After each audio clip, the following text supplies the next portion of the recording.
Praise the lord. రండి మనం ఈరోజు 18వ కీర్తన చదువుకుందాం. ఆయన న్యాయ విధులన్నిటినీ నేను లక్ష్యపెట్టుచున్నాను. ఆయన కట్టడలను త్రోసివేసిన వాడను కాను. దోషక్రియలు నేను చేయనొల్లకుంటిని. ఆయన దృష్టికి నేను యథార్థుడనైతిని. కావున యెహోవా నేను నిర్దోషిగా నుండుట చూచి తన దృష్టికి కనబడిన నా చేతుల నిర్దోషత్వమును బట్టి నాకు ప్రతిఫలమిచ్చెను. దయగల వారి ఎడల నీవు దయ చూపించెదవు. యథార్థవంతుల ఎడల యథార్థవంతుడుగా నుండువు. సద్భావము గలవారి ఎడల నీవు సద్భావము చూపుదువు. మూర్ఖుల ఎడల నీవు వికటముగా నుండువు.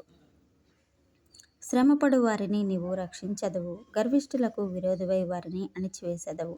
నా దీపము వెలిగించువాడవు నీవే.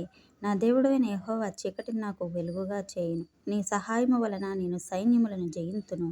నా దేవుని సహాయం వలన ప్రాకారములు దాటుదును. దేవుడు యథార్థవంతుడు. యెహోవా వాక్కు నిర్మలము. తన శరణుజొచ్చు వారందరికీ ఆయన కేడము.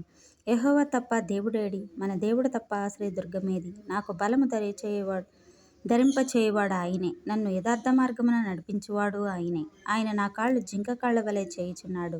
ఎత్తైన స్థలముల మీద నన్ను నిలుపుచున్నాడు. నా చేతులకు యుద్ధము చేయ నేర్పువాడు ఆయనే. నా బాహువులు ఎత్తడి విల్లును ఎక్కుపెట్టును. ఆమేన్.